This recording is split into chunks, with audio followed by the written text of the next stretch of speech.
Olá, gente, tudo bom? Meu nome é Mário Marcelo Neto, sou doutor em História pela Universidade Federal do Rio Grande do Sul e hoje eu vim aqui apresentar a minha tese, que tem o título O Brilho de Mil Sóis, História, Memória e Esquecimento sobre a Bomba Atômica no Japão e nos Estados Unidos. Então, assim, em linhas gerais, a minha tese ela faz uma análise detalhada, tá, do que foi as consequências devastadoras da bomba atômica, que foram lançadas sobre Hiroshima e Nagasaki em 45, marcando justamente um processo talvez dos mais terríveis na história da humanidade em termos de catástrofes sociais, né, organizadas por uma nação contra a normal, maioria da população civil. Aqui eu trago só algumas imagens para a gente começar a refletir para a gente entender um pouquinho o que a minha tese analisa. E ela é dividida em 4 capítulos, e esses capítulos, cada um deles, ele é estruturado em torno de um eixo central, sobretudo baseado na obra, ou influenciado diretamente pela obra de Paul Ricoeur, que é a ideia de história, memória e esquecimento, e justamente eu vou dividindo, então, esses eixos norteadores, né, esses capítulos, por eixos norteadores conceituais. Uh, no primeiro capítulo, eu me dedico a conceitualizar o que é a bomba atômica. Então, basicamente, o meu objetivo inicial é saber o que é a bomba atômica, no sentido de como foi construída, por que foi construída, que impacto a guerra na Ásia vai ter para isso, e esses processos. E aí é importante notar que o imperialismo japonês, como aqui nesse slide eu trago, ele se expandiu por grande parte da Ásia antes mesmo do que é considerado oficial a guerra, a Segunda Guerra Mundial. Então, já desde os anos 10, ele já começa a invadir a Península da Coreia, depois vai se desenvolvendo por grande parte da Ásia, como é perceptível no mapa, e vai se expandindo. Logo depois, eu ainda nesse primeiro capítulo, eu tento discutir um pouco, antes ainda do filme, porque o filme ainda não tinha sido lançado, mas tento discutir justamente a ideia do projeto Manhattan e como que essa bomba atômica vai sendo construída. Mas o meu interesse aqui não é nem um pouco um interesse factualista, de saber fatos um após o outro, detalhes nesse sentido. Meu interesse é um pouco mais conceitual, no sentido de que a bomba atômica, eu parto do pressuposto que Günther Anders fala, ela modifica a forma que a gente reconhece a temporalidade. A extinção humana pode ser feita pela própria raça humana, e isso gera uma ruptura completa na nossa forma de perceber o espaço e o tempo. Coloca Günther Anders, né, quando a gente tem o nosso genocídio próximo, muito próximo, e às vezes até obsoleto da função humana, porque pode ser simplesmente uma máquina que nos leva a isso. Então, um pouco pensar como que a gente chegou lá. Né? E aí, se quem assistiu o filme vê aquela clássica frase que o Oppenheimer gostava de repetir, né, que ele se tornou o destruidor de mundos, como chegamos até lá. E aí eu chego, por exemplo, numa discussão que não chegou lá sem nenhum tipo de apoio ou aleatório. Tem toda a polêmica da carta do Einstein para o Roosevelt, solicitando então que combatesse a arma nazista, a arma bomba atômica nazista, e por isso deveria desenvolver uma arma de tamanho igual e mesma potência, que é um debate, enfim. Mas eu chego no projeto Manhattan, que é um dos projetos mais importantes para a construção da bomba atômica dos Estados Unidos, mas que ele não está lá sozinho, ele tem muito apoio financeiro, sobretudo de empresas que a gente pode perceber aqui, empresas dos Estados Unidos muito fortes, como a DuPont, ou também como a Boeing, que vai produzir os famosos B-29, né, por o qual vai ser lançadas as bombas atômicas. Então, assim, a minha análise ela vai partir desse pressuposto, então, de entender, nesse primeiro capítulo, a bomba atômica, compreender como que ela foi organizada, como que ela foi montada, gerida, financiada, e aí sim, esse capítulo ele é mais introdutório para que se entenda isso, porque eu considerava que existia uma falta muito grande de uma compreensão maior sobre a guerra no contexto asiático, então eu aprofundo mais isso.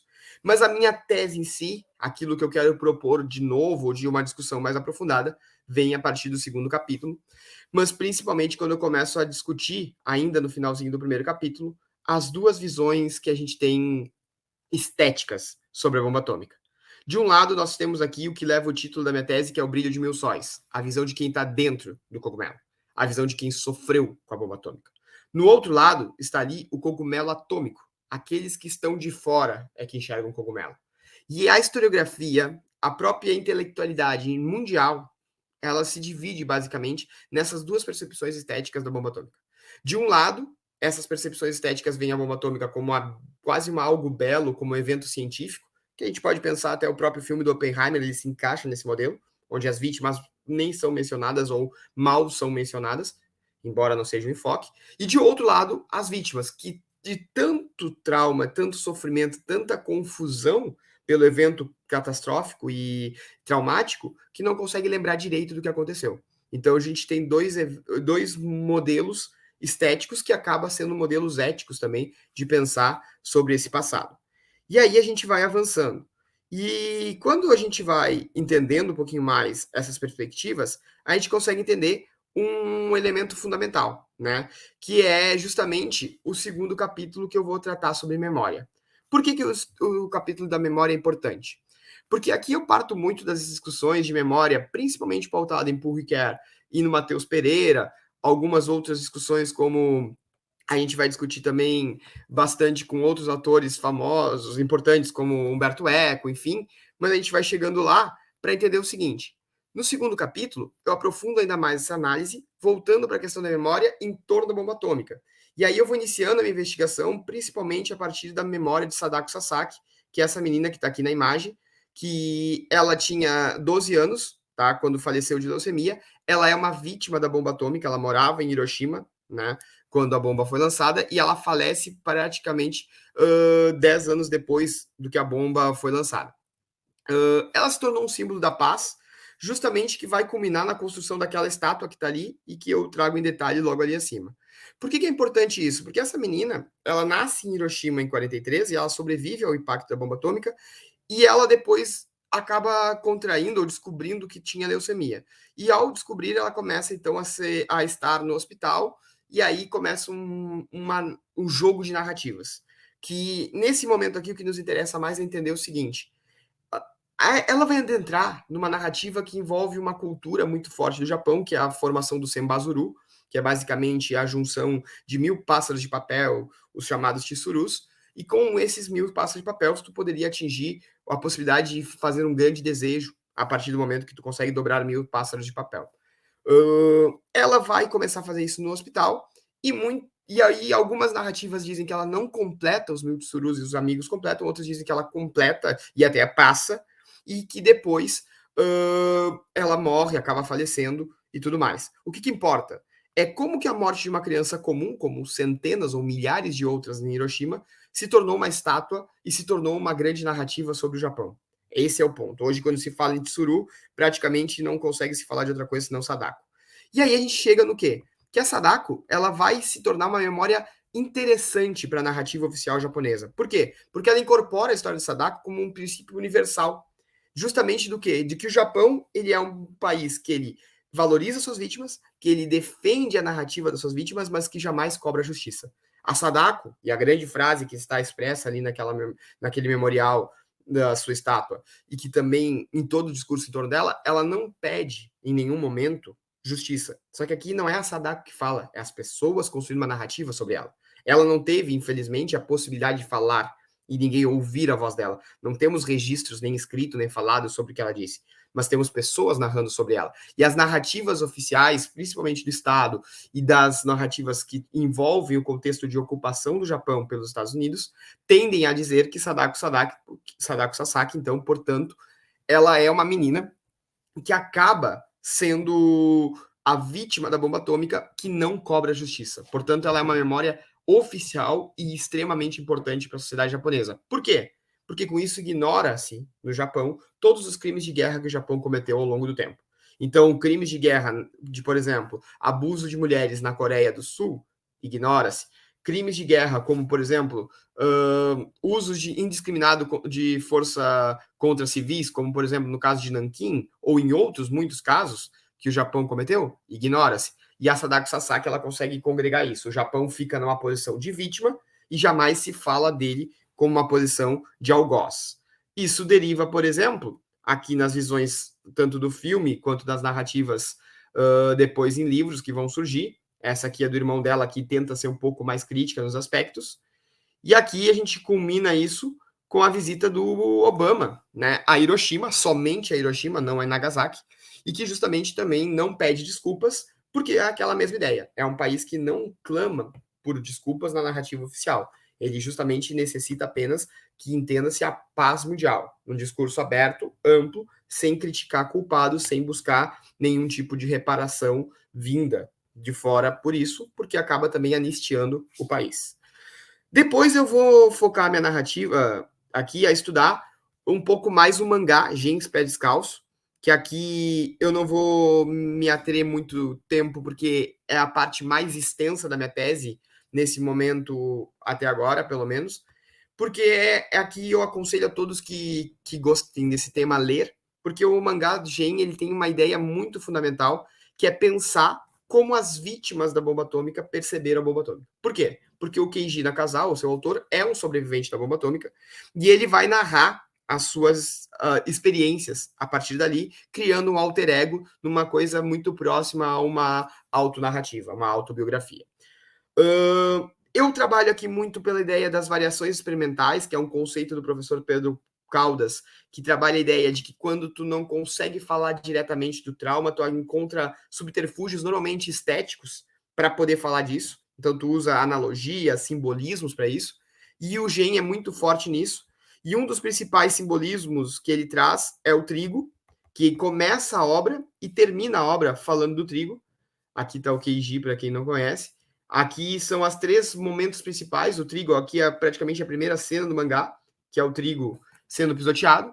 Depois nós temos ali o trigo começando a nascer, que é o fruto de esperança, né? Quando Hiroshima começa a se reconstruir. E no final, o trigo forte já, porque o Japão conseguiu se reconstruir de certa maneira. Por que esse mangá é tão importante?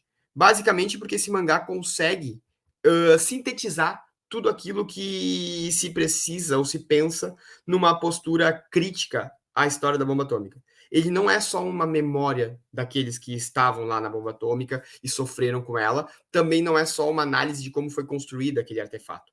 Ele é uma crítica ao militarismo japonês, é uma crítica ao uso da bomba atômica contra civis, à ocupação e abandono das pessoas. Então ele consegue ser bastante completo nesse aspecto e é uma narrativa densa, extensa e extremamente interessante.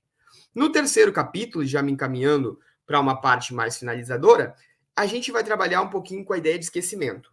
E aí eu uso o conceito do Humberto Eco e da Marion Miguel, que para mim é fundamental nesse ponto. Que ele faz uma analogia em que se tivesse no ambiente, como se fosse uma espécie de Natal, na casa de uma família, e uma pessoa vai falar algo que vai ser constrangedor. Para que ninguém escute, então, outra pessoa fala muito mais alto e acaba sufocando o som daquele que falaria algo constrangedor. O que ele quer dizer com isso? Que, na verdade, ninguém conseguiu apagar, ignorar, colocar em completo esquecimento aquilo que foi dito, só não conseguiu se escutar. Então é basicamente isso que ele diz, que é impossível fazer ocorrer um esquecimento total. Mas esquecimentos forçados podem ser produzidos a partir do sufocamento de determinadas narrativas. Esse é o principal ponto que eu trabalho aqui. Que narrativas são essas? As narrativas que são críticas à bomba atômica sempre vão ser sufocadas, principalmente por um motivo. Porque a bomba atômica ela tem que prever a paz e não justamente uma justificativa de maior crítica a ela. Por quê? Porque leva ao ponto fundamental, que é o julgamento de Tóquio, que está aparecendo aí na tela, com Hideki Tojo sendo julgado, justamente leva-se a ideia de que não se deve falar sobre o Japão quanto criminoso, somente quanto vítima. E isso dentro de uma memória oficial. Isso é muito forte no Japão, ao ponto que o juiz que atuou dizendo que o Japão era vítima por causa das bombas atômicas, o juiz indiano, tá? O juiz Rabdinobud Paul, ele basicamente ele vai ser alvo de memorial no Japão, com honra aquilo que ele lutou pelo Japão. Depois, a gente também tem o Santuário Yasukuni, que também cultua os grandes heróis japoneses, inclusive criminosos de guerra, e está lá até hoje, eles estão lá. Por quê? Porque eles são vistos como heróis de guerra, o Japão nunca se considera como criminoso. Esse é um esquecimento forçado produzido pela narrativa oficial, muito importante e muito comum. Porém, existe um esquecimento, que é aí que eu vou analisar com mais detalhes, que é o esquecimento produzido pela ideia de latência. Que a latência é uma ideia que eu tenho trabalhado a partir da tese, que é a ideia entre o tempo que um evento tem e o período que ele passa a se manifestar entre uma narrativa estética ou um discurso, né? E esse tempo que vai acontecer entre uma coisa e outra, ele é ativado por gatilhos, que podem ser individuais, então um autor teve alguma experiência pessoal sobre algo e retoma algum gatilho sobre isso, ou pode ser coletivo. Um exemplo claro aqui é o caso do Gojira, né, o Godzilla, como a gente bem popularmente conhece, em que ele está aqui no filme de 54, ele é feito logo após, basicamente ali 2 ou 3 meses depois, que este navio, o Daigaku Maru 5, ele sofreu com os ataques que a gente vai ter na Operação Castle Bravo dos Estados Unidos para testar, né, armas nucleares no Oceano Pacífico. Esse navio é um navio de pescadores. Ele foi afetado pela radiação, como vocês podem ver ali, um médico estudando o que aconteceu. E esse navio que é afetado pela radiação tem como um dos seus mortos o telefonista, o barqueiro ali responsável pela parte de comunicação. E é assim que começa o filme. O filme é uma clara relação, é explícita essa relação entre a ideia do monstro que emerge de uma arma potente, de algum desastre potente, e justamente a ideia clássica aqui dos sobreviventes da bomba atômica, aquilo que está recente, nem 10 anos tinha passado. O que a gente pode aproximar? Se a gente conseguir ver as queloides do menino machucado pela bomba atômica ali embaixo e ver a própria pele escamosa do Godzilla, que não era um reptiliano em 54, ele vai se tornando depois, quando ele vai para Hollywood, a gente pode perceber que tem aproximações entre elas. Justamente porque a ideia é que o Godzilla ele é a bomba atômica, ele é a potência destrutiva, mas ele também é a vítima da bomba. Tanto é que a gente pode ver que no próprio filme tem vários contextos que tem vários ataques aéreos. E o Japão, a gente ignora, mas ele foi um dos países mais vítimas de ataques aéreos. Por exemplo, Tóquio matou mais pessoas em números específicos no momento, com bombas incendiárias, do que, por exemplo, em Nagasaki no primeiro momento. Então a gente esquece, claro que não é uma bomba atômica, não tem a radiação, outros aspectos. Depois disso, eu vou finalizando e vou ir para o meu, basicamente, último capítulo, em que aqui ainda eu analiso aspectos de Akira no mangá, ainda analiso alguns aspectos também relacionados ao Bob Esponja, que também vão ter essas latências. Sugiro aqui a leitura para quem entenda, só trouxe aqui como ilustração, justamente nesse aspecto. O Bob Esponja que vai se manifestar, inclusive, com a imagem oficial da Operação Castor Bravo, ali vocês podem perceber. E a gente tem aqui no último capítulo, o capítulo que é história. E aqui eu divido em 2 blocos: a historiografia japonesa e a historiografia estadunidense. No caso da historiografia japonesa, é o ponto que eu chamei de ferrão da história. Por quê? Porque a partir da ideia do Valdir Araújo da historiografia como analítica da historicidade, a gente entende que ela tem que ser entendida dentro da sua historicidade. E aqui no Japão, o ponto principal é tentar ou não defender a ideia de que o Japão ele é vítima ou ele é um algoz da guerra. E a bomba atômica ela está nesse meio termo. A bomba atômica ela pode servir para criticar o Japão ou pode servir para justificar o Japão. E quase sempre é para justamente justificar ele como vítima e ignorar ele como criminoso.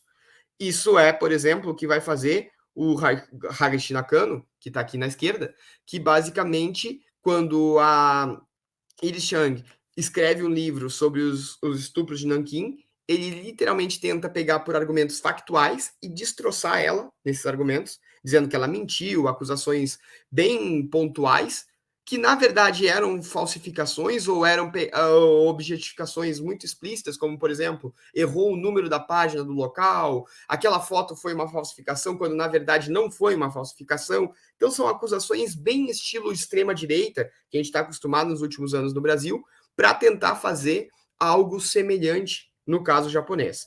E isso é muito contestado por uma historiografia que vem dos anos 70 e emergindo dos movimentos antinucleares, como, por exemplo, a gente tem aqui o caso clássico de Yuki Tanaka, que vai ser um historiador que vai aprofundar nesses temas e vai bater muito forte nessa ideia. Não, o Japão, ele é criminoso de guerra, mas também é vítima. E aí a gente consegue ter uma ponderação maior e começa o debate a entrar num nível muito mais intelectualizado, menos pautado numa empiricidade, ou seja, ser empírico, fontes e tudo mais, que tem, não é isso, mas começa também a ter um debate político. O quanto é ético ou não é ético, o quanto é correto ou não é correto falar desses temas. E aí, a gente passa pelo debate que vai se desdobrar no caso do Ienaga Saburo, que vai ser um cara que vai entrar com processo na justiça para que livros didáticos possam ser aprovados com uma perspectiva crítica ao Japão. É um dos processos mais longos na história da justiça sobre isso. Ele fica décadas com processo na justiça e depois de muito tempo ele vence o processo e os livros dele podem circular como livros didáticos nas escolas japonesas com uma perspectiva crítica. Vejam, dentro de uma democracia há uma censura porque aquilo não era aceito no Japão. E para finalizar, A última parte desse capítulo é a historiografia dos Estados Unidos, que ela é ampla e diversa. O Ocidente foi muito inspirado por dois intelectuais que estão ali à esquerda, que é o Bertrand Russell e o Gunther Anders, que são dois caras pacifistas extremamente críticos à bomba. Mas a historiografia oficial dos Estados Unidos, representada ali pelo Herbert Face ao meio e acima, ele basicamente é o cara que vai dizer não, as bombas atômicas salvaram vidas, foram necessárias para salvar vidas. Se houvesse uma invasão terrestre, seria pior. O William April Williams, por exemplo, vai dizer que não, e isso começa a ser discutido de forma mais virulenta quando Gal Alperovitz vai dizer, não, peraí, a bomba foi utilizada para ser uma questão de diplomacia, para intimidar a União Soviética. E se inaugura uma narrativa sobre bomba atômica que é muito interessante e muito importante, mas que ignora quase tudo as vítimas. E isso só vai mudar com a Guerra do Vietnã.